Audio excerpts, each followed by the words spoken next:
Soy Montse Dons, soy médico psiquiatra infantil y juvenil y soy coautora del libro Una mirada a la salud mental de los adolescentes, enmarcada en los informes Faros del Hospital de Sant Joan de Déu de Barcelona.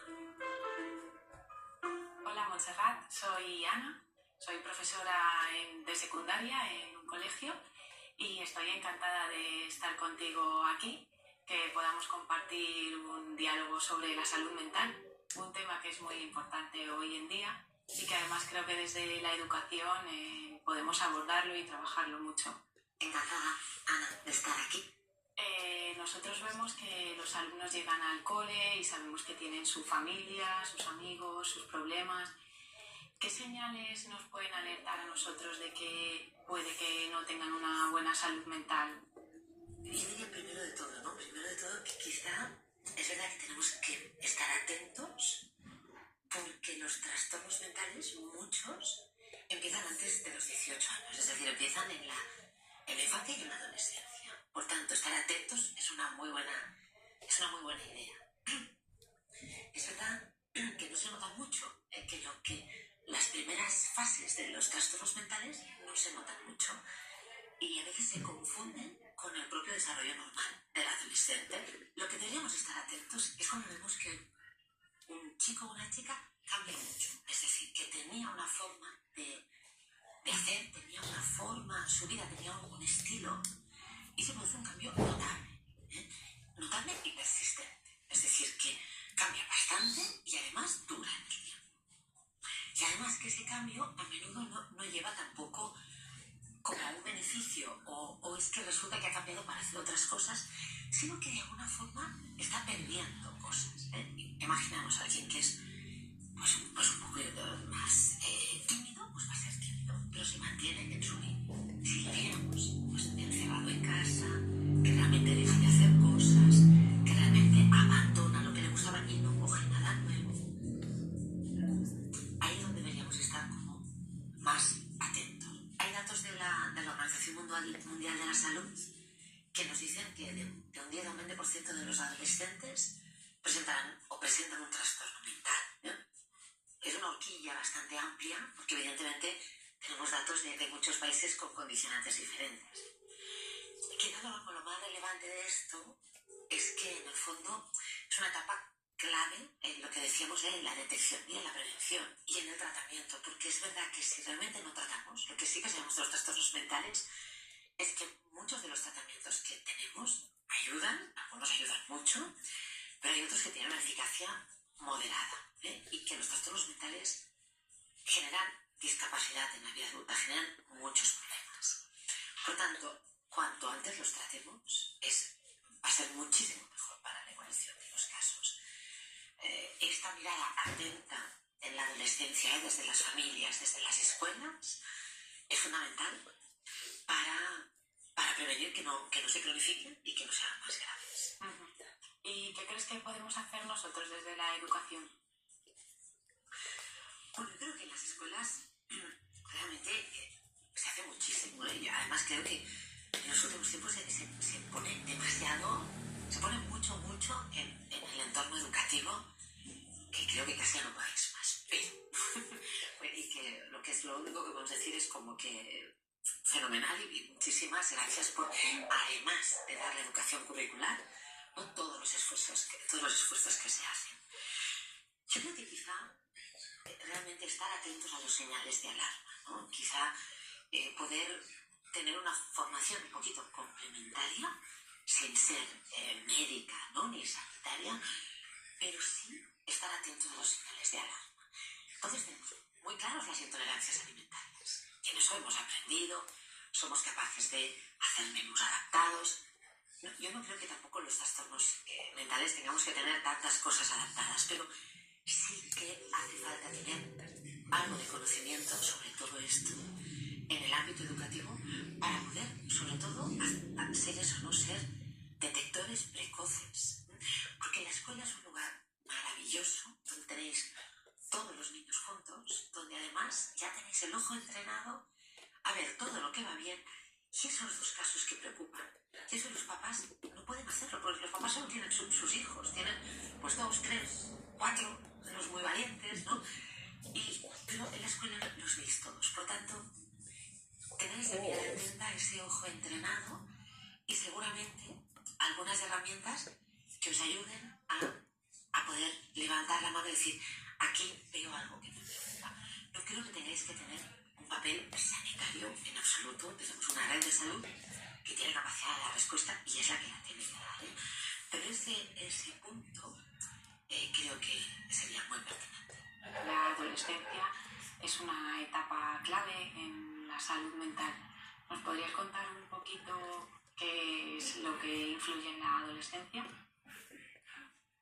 Sí, ¿no? En la adolescencia hay como muchos mitos, ¿no? Parece que cuando llega la adolescencia va a ser como, bueno, terrible, ¿no? Muchas veces se dice que la adolescencia son las hormonas, ¿no?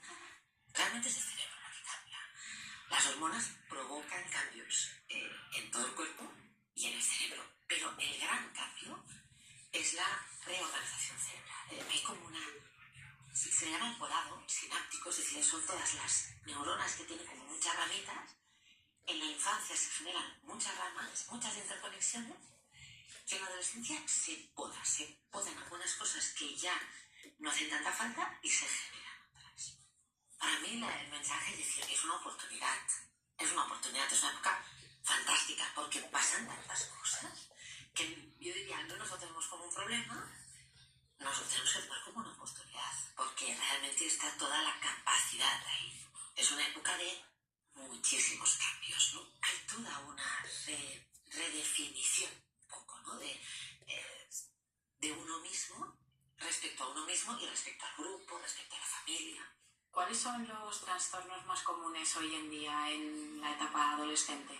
Lo más habitual que le puede pasar a un adolescente es que le pasen cosas que solo sean expresiones del malestar o de la adaptación a sus propios cambios, a los cambios del entorno. Por tanto, lo más habitual es que no le pase nada.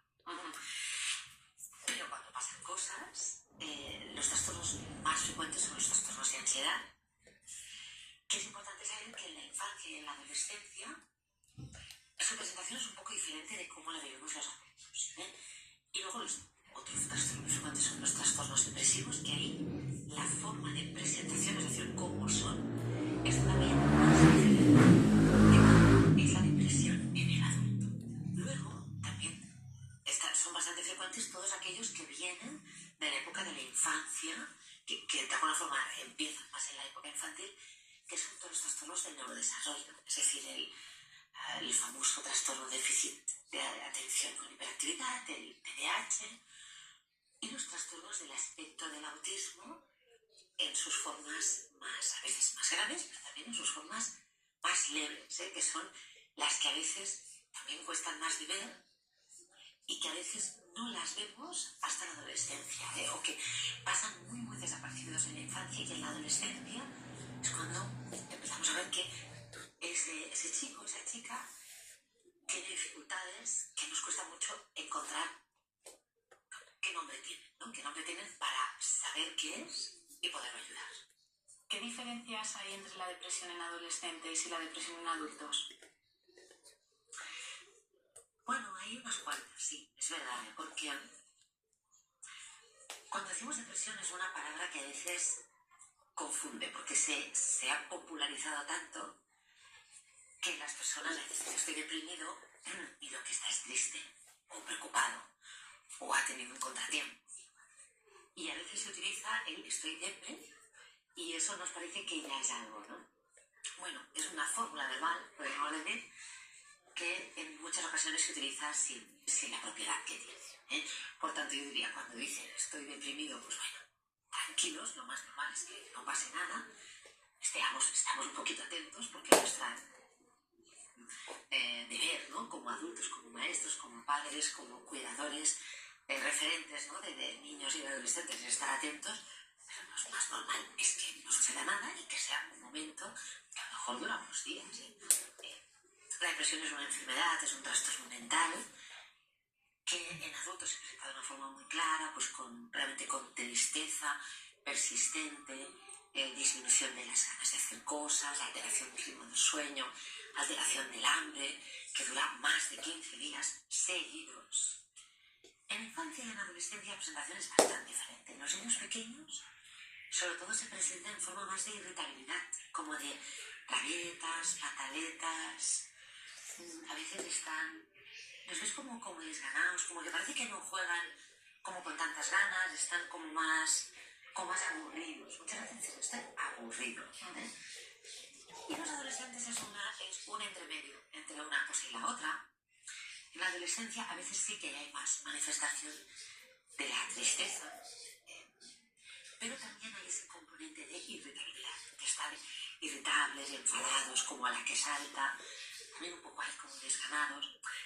Tienes un punto difícil porque la adolescencia, con todos los cambios que tiene, también tiene esa fase a veces de pasar como por pequeñas tormentas emocionales, de estar épocas como más animado, otras épocas que parece que todo es un rollo, ¿no?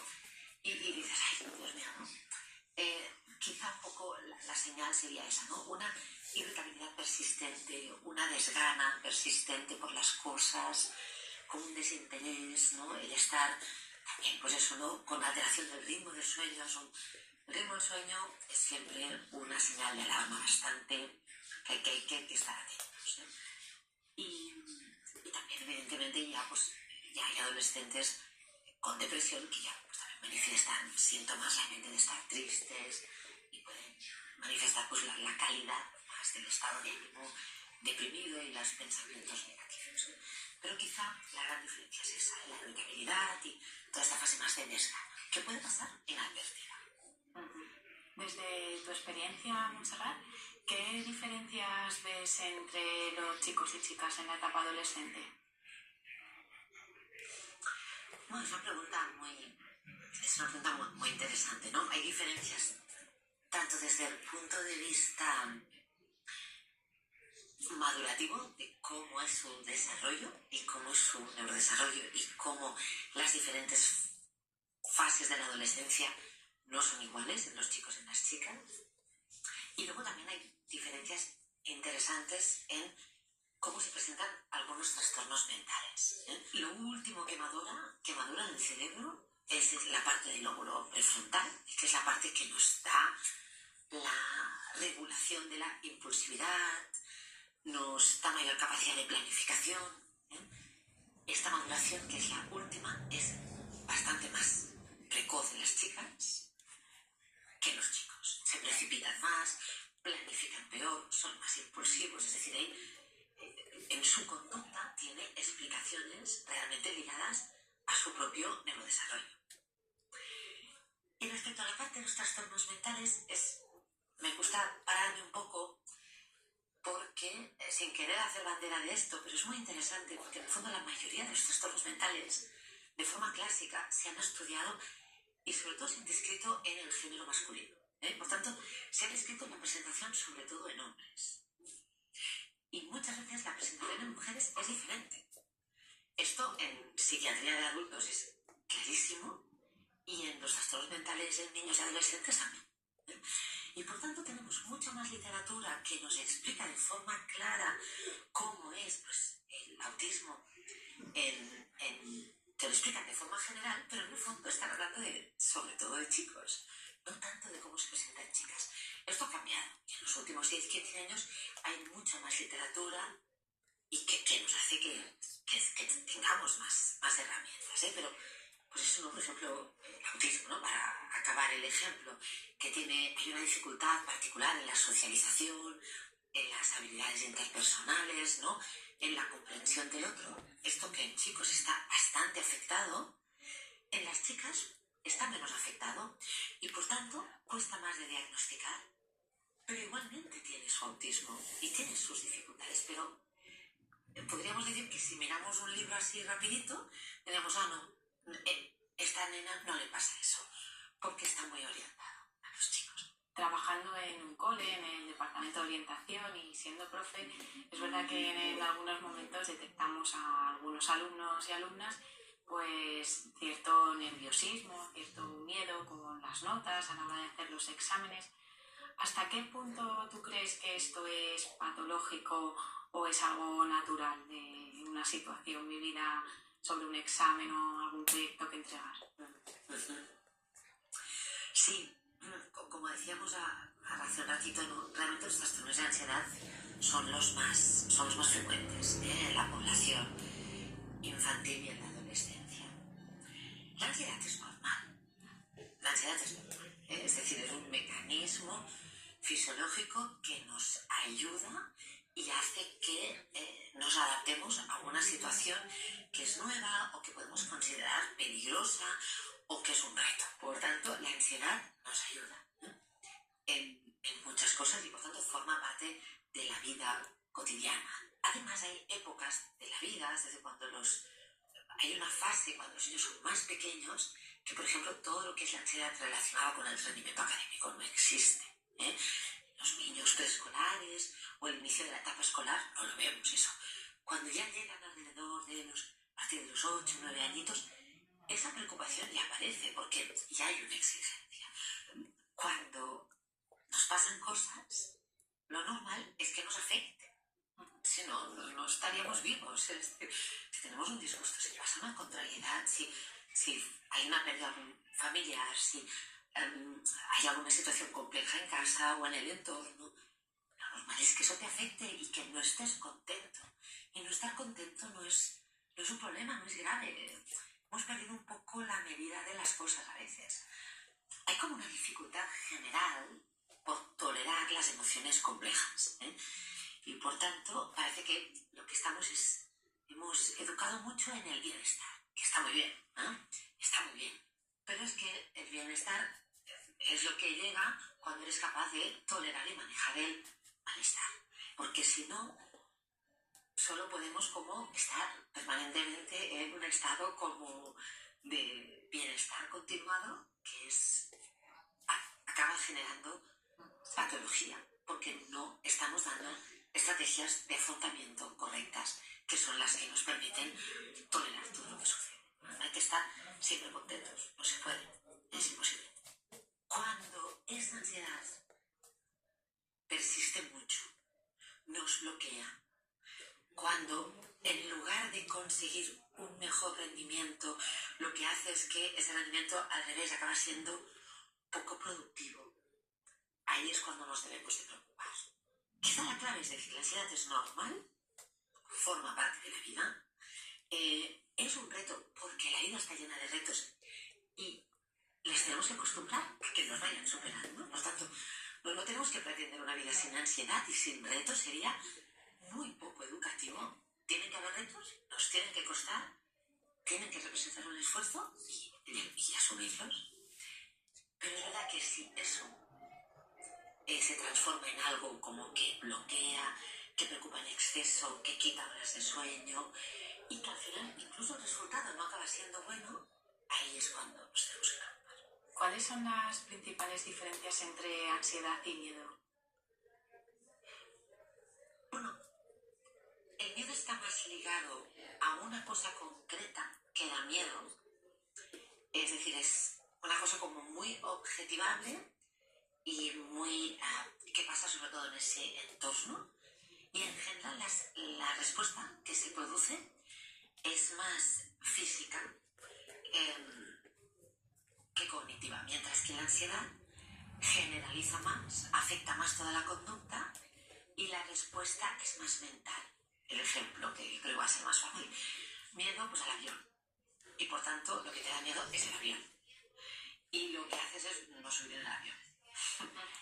La ansiedad es como la ansiedad cuando ya es un trastorno, se instala un poco en la vida cotidiana. Por tanto, es como lo baña un poco todo. Y no hay tantos mecanismos evitativos motores concretos, sino que estás permanentemente como preocupado, alerta, pendiente, siempre estás atento. Vamos a poner, me da miedo un examen. Pues ese examen, porque es algo que a mí me cuesta muchísimo, ¿no? Es recortado, quizás en ese momento y se termina. Resulta que desarrollo un trastorno de ansiedad, realmente al final voy a tener miedo de los exámenes en general, voy a estar siempre pendiente de si me ponen o no me ponen un examen. Incluso a la semana que no tengo examen estoy intranquilo porque seguro que si esta semana no ha habido, la semana que viene van a haber un montón. Es decir, hay algo que ocupa un poco a nivel basal y está es como un fuego que está siempre ahí, caliente, ¿no? Mientras que el miedo es mucho más recortado y focalizado. Nosotros, cuando vivimos esas situaciones, a lo mejor con esos alumnos, ¿qué podemos hacer inmediatamente cuando lo están viviendo desde el centro escolar? Sí, claro. Sí, ¿no? Yo creo que a veces son perfiles, ¿no? Son perfiles de estilos de personalidad los que a menudo son los alumnos que os encontráis con más estas dificultades. Y yo creo que a veces hay una parte de abordaje individual que puede ser muy interesante, que a veces es pues reconocer qué hacen. Muchas veces hay pautas que a veces dices, parece que siempre estamos dando las mismas recomendaciones, pero reconocer la capacidad, decir, oye, que lo has hecho muy bien, ya está, es suficiente. Es decir, un poco bajar el nivel de expectativa, ¿no? Decir que eso es suficiente, que eso es suficientemente bueno.